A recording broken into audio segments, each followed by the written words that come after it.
أعوذ بالله من الشيطان الرجيم بسم الله الرحمن الرحيم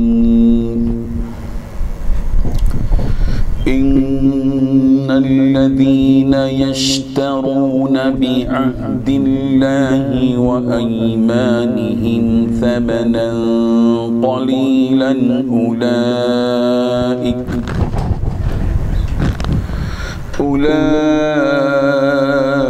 أولئك لا خلاق لهم في الآخرة ولا يكلمهم الله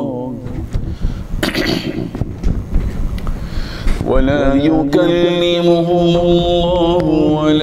ينظر إليهم يوم القيامة ولا يزكيهم ولهم عذاب أليم صدق الله العظيم. حاضرین و ناظرین، یہ درس نمبر 240 ہے، سورہ آل عمران کی آیت نمبر 77 کی تلاوت کی گئی۔ لفظی معنی دیکھیے کہ ان الذین، بے شک وہ لوگ جو یشترون خریدتے ہیں، بعہد اللہ و ایمانہم، اللہ کے عہد کو اور اپنی قسموں کو، ثمناً قلیلا، تھوڑی سی قیمت میں، اولئک، یہ وہ لوگ ہیں کہ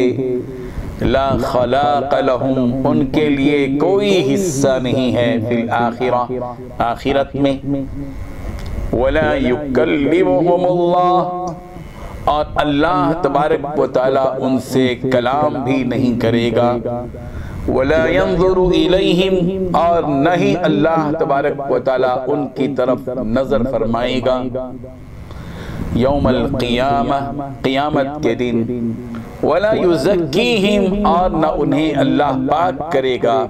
ولہم عذاب علیم، اور ان کے لیے دردناک عذاب ہے۔ ترجمہ یوں ہے، جو لوگ اللہ سے کیے ہوئے عہد اور اپنی کھائی ہوئی قسموں کا سودا کرتے ہیں، تھوڑی سی قیمت حاصل کر لیتے ہیں، ان کا آخرت میں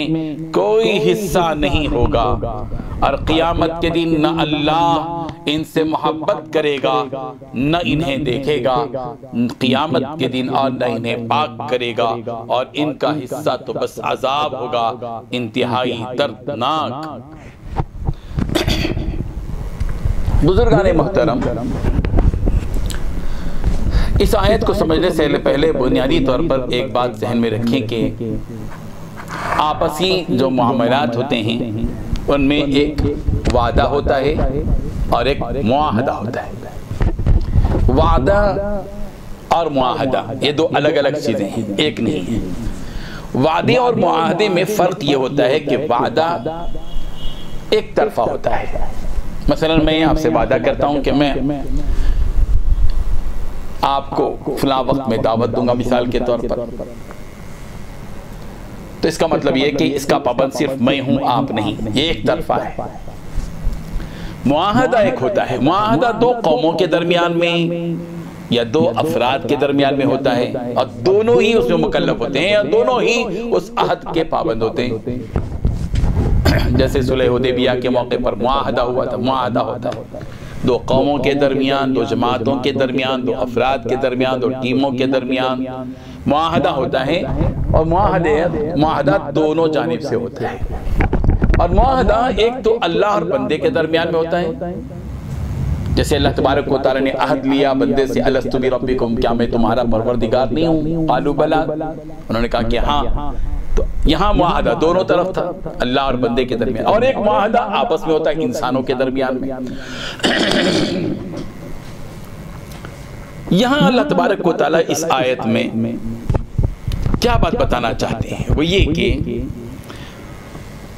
بنی اسرائیل سے اللہ تبارک و تعالی نے عہد و پیمان کی بات کہی، آپ جانتے ہیں کہ قرآن مجید میں یہ آیت موجود ہے وَإِذْ أَخَذْنَا مِيثَاقَكُمْ لَا تَسْفِكُونَ دِمَاءَكُمْ وَإِذْ أَخَذْنَا مِيثَاقَ بَنِي إِسْرَائِيل وغیرہ وغیرہ. بنی اسرائیل سے اللہ تبارک و تعالیٰ نے عہد و پیمان کیا، عہد و پیمان ہوا، معاہدہ ہوا. بنی اسرائیل نے معاہدہ تو کیا لیکن معاہدے کو توڑا، بار بار توڑا. وہ لوگ اللہ تبارک و تعالیٰ کے عہد کو اس طرح توڑتے تھے کہ اللہ تبارک و تعالیٰ کے عہد میں اپنے قسموں کو توڑتے تھے اور محض چند روپیوں کے خاطر لوگوں سے رشوت لے کر اللہ تبارک و تعالیٰ کی احکامات میں ترمیم کرتے تھے، معاہدے کی خلاف ورزی کرتے تھے. اللہ تبارک و تعالیٰ نے ایسے بدقسمت لوگوں کے سلسلے میں وعید بیان کی یہاں پر کہ ان الذین یشترون بعہد اللہ، جو لوگ اللہ کے عہد کو وایمانہم اور اپنی قسموں کو توڑتے خریدتے ہیں،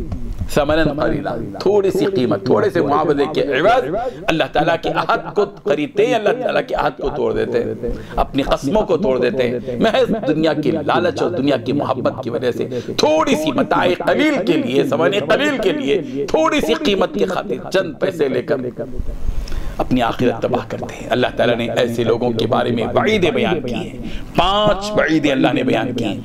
کہ اولئک لا خلق لهم فی الآخرہ. ایک تو یہ کہ آخرت میں ان کا کوئی حصہ نہیں ہوگا، جنت انت کی نعمتیں ان کو نہیں ملیں گی. دوسری یہ کہ وَلَا يُكَلِّمُهُمُ اللَّهُ، اللہ ان سے بات نہیں کرے گا. تیسری یہ کہ وَلَا يَنظُرُ إِلَيْهِمْ، اللہ تعالیٰ ان کی طرف نظر اٹھا کر بھی نہیں دیکھے گا. یوم القیامہ، قیامت کے دن، قیامت کے دن بندہ محتاج ہوتا ہے کہ اللہ تعالیٰ نظر رحمت فرمائے، محبت کی نظر سے دیکھیں، ان سے بات کریں، کلام کریں، نعمتوں کا اتمام جہاں ہوتا ہے. لیکن یہ لوگ اس نعمت سے محروم رہیں گے کہ اللہ تعالیٰ نہ ان سے بات کریں گے اور نہ ہی ان کی طرف نظر رحمت فرمائیں گے قیامت کے دن. 3 چیزیں ہوں گی. چوتھی چیز وَلَا يُزَكِّيهِمْ، اللہ ان کو پاک نہیں کرے گا، معاف نہیں کرے گا. ان کے گناہوں کا بوجھ، ان کی گناہوں کی گندگی ان کے ساتھ اللہ تبارک و تعالیٰ رکھ دے گا.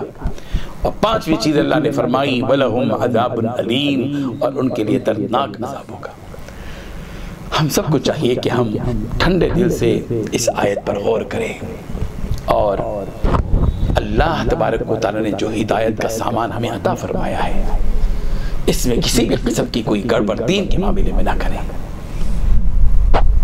اور بہت محتاط رہیں دین کے معاملے میں. اللہ تبارک و تعالیٰ سے ہم نے عہد و معاہدہ کیا ہے، ہم اس کے بندے ہیں، اللہ کی بندگی کو اختیار کریں اور ایسے جرائم سے بچے جن جرائم میں مبتلا بنی اسرائیل تھی. اللہ تعالیٰ ہم سب کو ان تمام جرائم سے بچائے اور قیامت کے دن اللہ تعالیٰ ہم سب کو معاف فرما دے، ہم سب پر نظر رحمت فرما دے اور ہم سب سے بات کرے اللہ تبارک و تعالیٰ اور آخرت میں ہمارا حصہ رکھ دے. وآخر دعوانا ان الحمد للہ رب العالمین. لا إله إلا الله